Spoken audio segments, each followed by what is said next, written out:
Donc bonjour Anna. Donc je suis ravie de commencer cette série de vidéos avec toi. Donc je me présente, je suis Blandine, donc je suis professeure et j'enseigne le français à des enfants francophones expatriés. Et j'ai parmi mes élèves beaucoup d'enfants bilingues, beaucoup de familles bilingues. Et je suis aussi maman de deux enfants dans cette situation. Et c'est vrai que je me pose beaucoup de questions sur le thème du bilinguisme. C'est vrai que le bilinguisme, en fait, c'est quelque chose qui est extrêmement courant, mais paradoxalement, on sait très peu de choses. Il y a beaucoup d'idées reçues, beaucoup de mythes qui circulent et qui sont assez tenaces. Et donc voilà, toi, Anna, tu t'es spécialisée dans ces questions-là, donc tu vas nous aider à y voir plus clair. Est-ce que tu peux te présenter? Bonjour Blandine, bonjour à toutes et à tous. Donc, je suis Anna Jachim, je suis coach en éducation bilingue et biculturelle, ce qui veut dire que j'accompagne les parents qui ont du mal à transmettre leur langue maternelle à leurs enfants parce qu'ils vivent à l'étranger. Et donc, les enfants, par facilité, ils choisissent souvent la langue du pays, donc la langue Mhm, majoritaire, pour communiquer avec les parents. Et donc, mhm. je travaille aussi bien avec des parents français qui vivent à l'étranger que des parents d'origine étrangère qui vivent en France et des parents polonais qui vivent à l'étranger parce que je suis d'origine polonaise, comme vous pouvez l'entendre. Mais ça fait longtemps que je vis en France et je suis également maman d'un petit garçon de 10 ans qui est élevé dans une famille franco-polonaise. D'accord, très bien, très bien, très bien. Donc tu fais des consultations, c'est ça, de manière individuelle, Oui, tout à fait. En fait, ce que je propose, online? c'est des consultations en ligne. Donc, du coup, ça ne limite D'accord. pas à un territoire. Ouais. Et voilà, donc c'est un accompagnement individuel pour répondre vraiment à des problématiques de la famille en question, parce que chaque famille a un Très bien. contexte différent. Très bien. Alors, donc pour cette première vidéo, on va balayer quelques idées reçues sur le bilinguisme et on va commencer par une première idée reçue qui est très fréquente. On dit souvent que le bilinguisme, ça peut créer des retards de langage chez les enfants. On dit que voilà, apprendre deux langues en même temps pour les tout petits, c'est compliqué. Alors, est-ce que c'est vrai ou pas? Alors, c'est vrai que ça, c'est l'idée reçue qui est la plus répandue, je pense. Mais aujourd'hui, les linguistes sont unanimes. Donc, l'enfant peut apprendre plusieurs langues en même temps. C'est beaucoup, mais c'est normal parce qu'en fait, l'enfant, quand il est tout petit, il apprend beaucoup plus que nous, nous, on apprend aujourd'hui parce qu'on est adulte.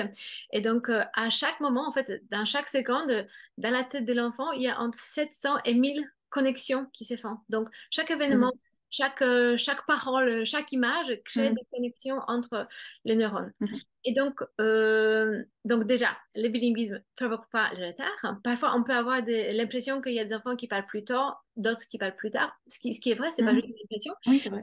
mais c'est aussi parce que chaque enfant a son rythme. Et donc, il a son rythme, mais il y a des normes qui ont été définies. Et donc, même s'il y a des petites différences, l'enfant qui se développe de façon normale, bah, il rentre dans les normes qui ont été prédéfinies. Euh, Mhm. et, et donc, Donc, par exemple, quand est-ce qu'on doit s'inquiéter, par exemple, si on a l'impression que notre enfant oui. va moins vite, que Et donc, si on a l'impression qu'il a un petit peu des difficultés à s'exprimer. alors moi, je suis pas orthophoniste, mais tout ce qui est, en fait, les nerfs principaux, c'est à un an, l'enfant commence à dire des mots.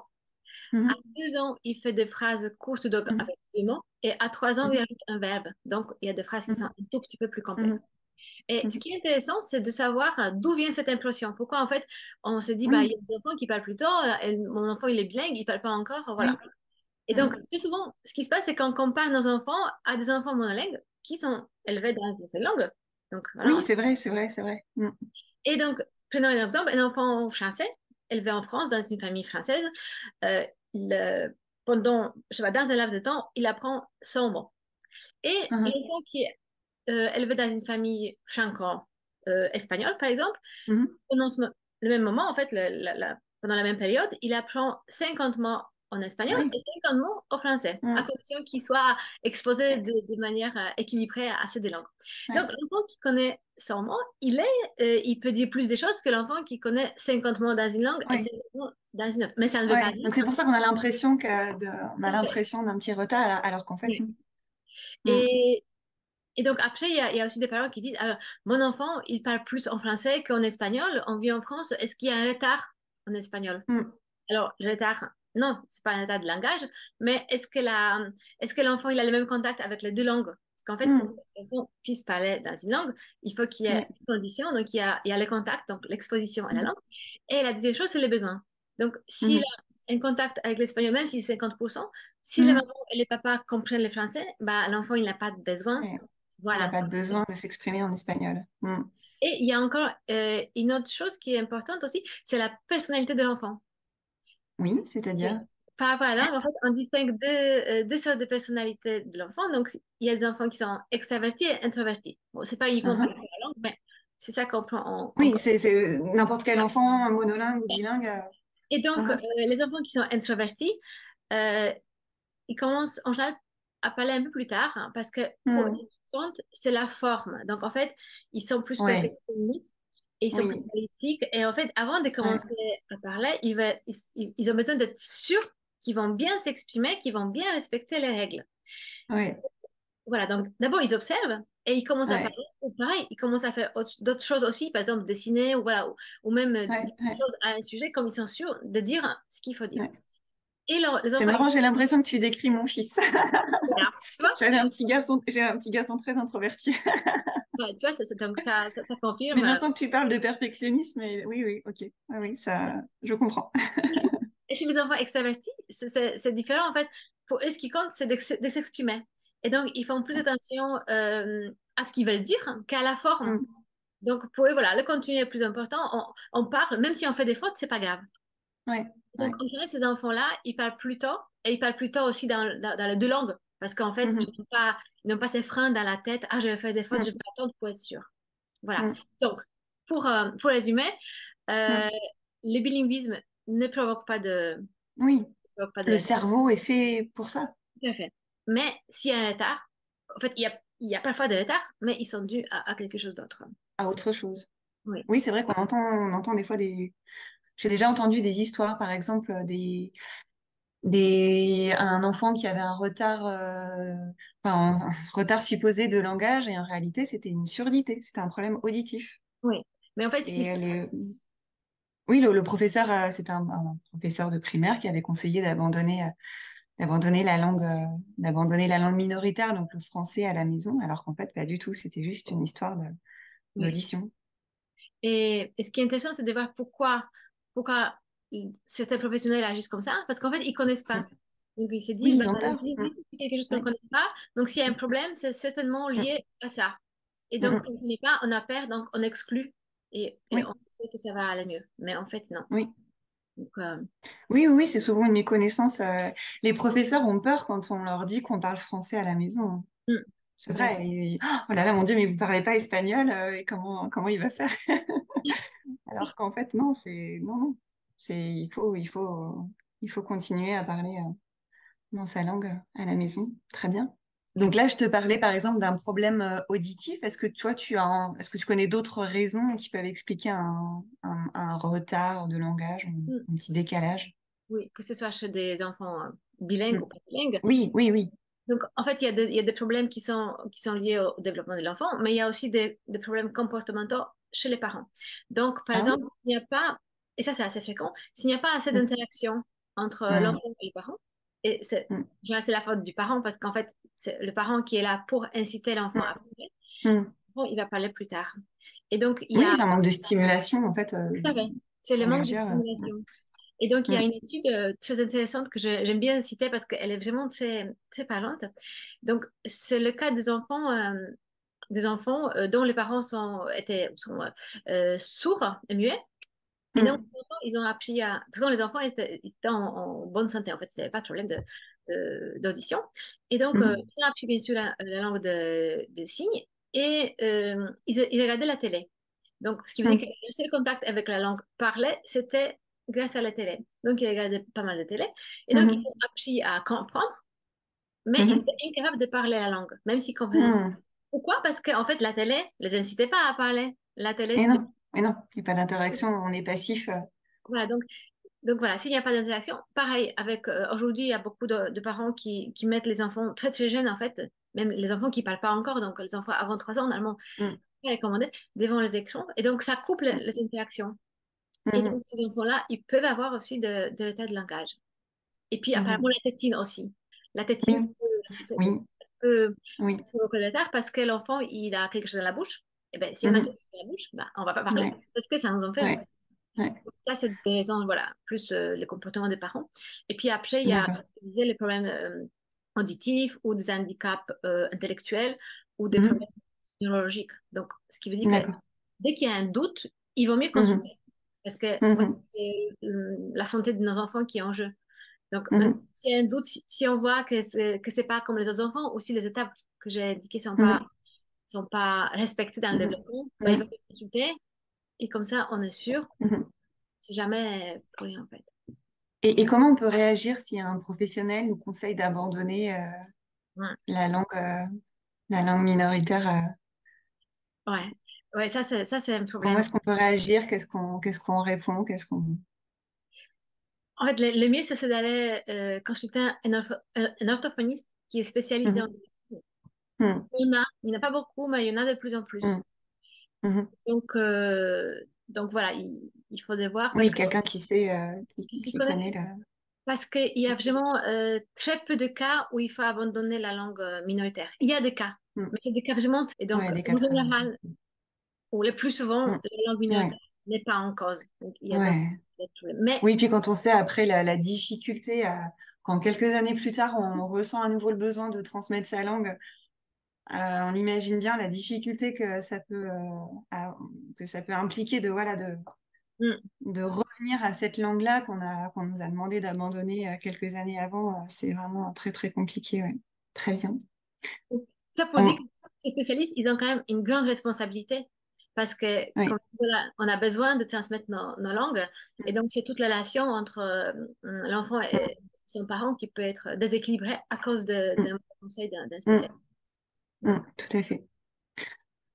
On va faire une deuxième idée reçue. On dit aussi parfois que le bilinguisme peut créer des troubles du développement cognitif.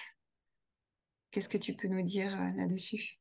Oui, alors le développement cognitif, on peut commencer par ça, c'est l'acquisition des connaissances. Donc, c'est la capacité d'apprendre de nouvelles choses. Donc, Mhm, si les bilinguismes posaient ou créaient des troubles du développement cognitif, ça voudrait dire que les enfants ont des problèmes à l'école, parce qu'ils ont du mal mhm, à apprendre.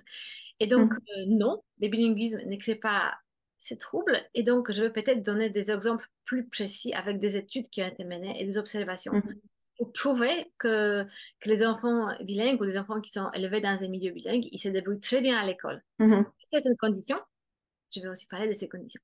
Alors, donc, c'est très intéressant ce qui s'est passé en Grande-Bretagne en 2017 par rapport à ça. oui. Parce que tous les ans, le Sunday Times fait une sorte de palmarès des écoles, des les meilleures Mhm, écoles en Grande-Bretagne. Et donc, en mhm, 2017, l'école publique de Saint-Stéphane, c'est une petite école dans la banlieue de Londres, qui a été classée au sommet du classement. Et en fait, dans cette école, 96% des enfants ont une autre langue ou avaient une autre langue maternelle que l'anglais.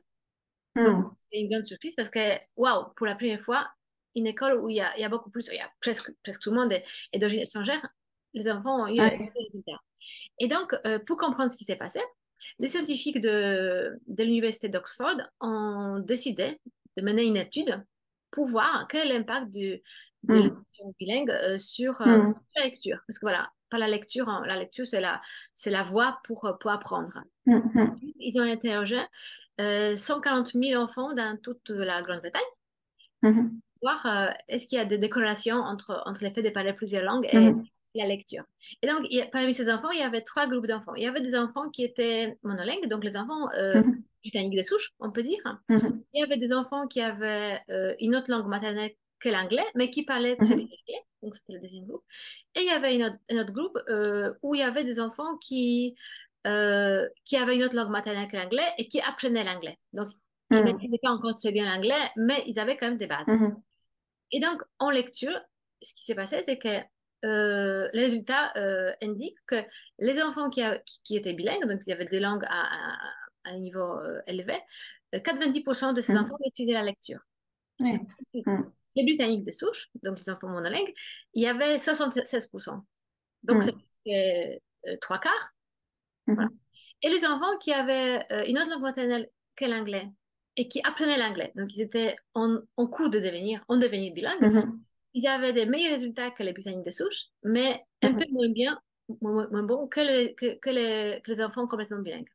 Voilà. Mhm. Donc, ça prouve en fait que la langue, elle est, au contraire, en fait, elle renforce Mhm. notre Oui, ça capacité. booste les performances du cerveau, entre guillemets, et ça, effectivement, ça rend le cerveau beaucoup plus flexible peut-être et beaucoup plus, comment dire, perméable à tous les nouveaux apprentissages.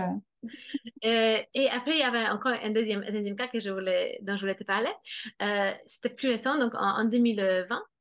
Donc en Grande-Bretagne, toujours en Grande-Bretagne, parce que c'est là-bas Mhm. qu'il y a vraiment une grande mixité. Et là-bas, en fait, comme en France, c'est pas possible, en fait. Il n'y a pas cette étiquette de quelle origine on est. Oui, Donc, on peut pas oui. mener ce type d'études. Là-bas, c'est Mhm. possible.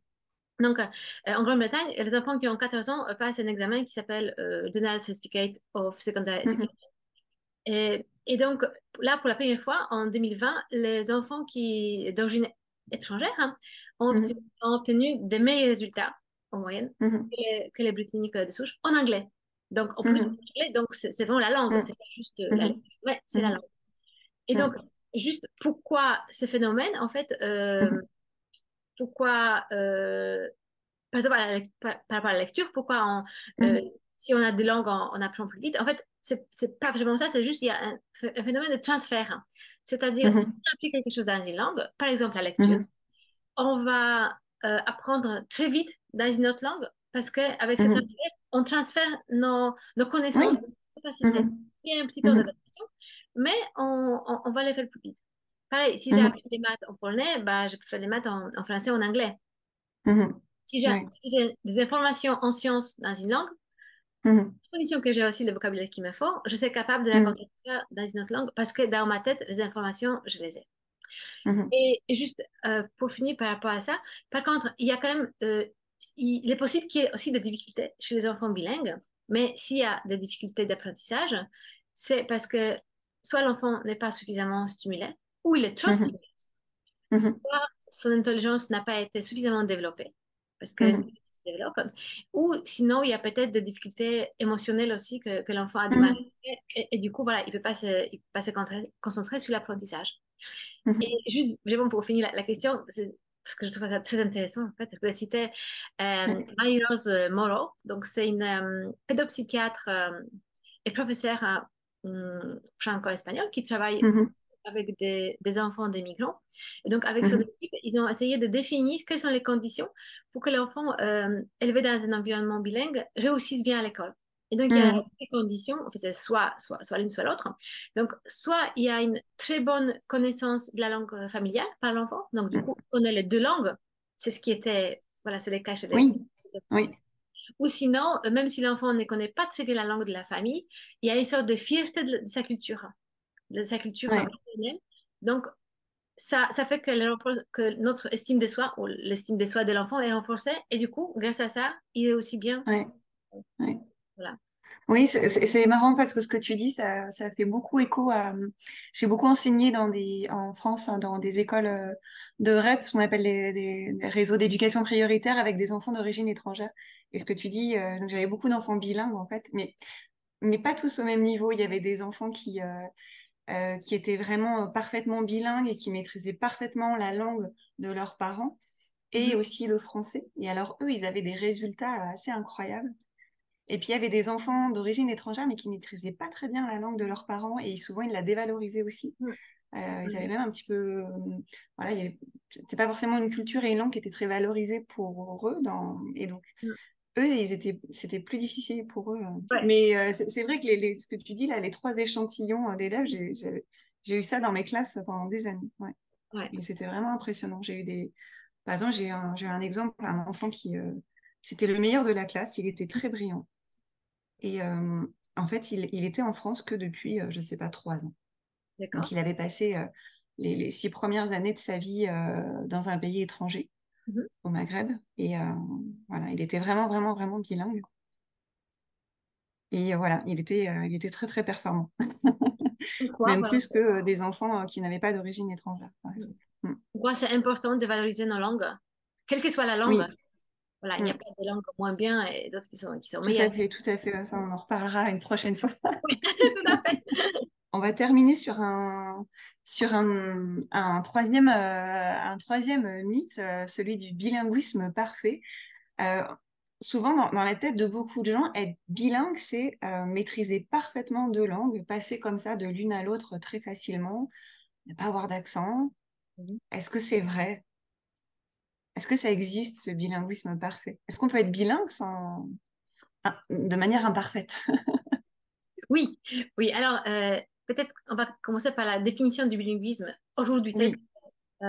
reconnu actuellement. Donc, c'est la définition de linguiste suisse qui s'appelle François Grosjean. Et donc, pour lui, le bilinguisme, c'est une utilisation régulière de deux ou plusieurs langues dans la Hmm. vie de tous les jours. Voilà, donc c'est tout simple. Si quelqu'un parle dans deux langues régulièrement, il est bilingue. Hmm. Et donc, D'accord. C'est la fréquence et la régularité qui fait que il n'y qu'on a est plus. bilingue et pas tellement le niveau.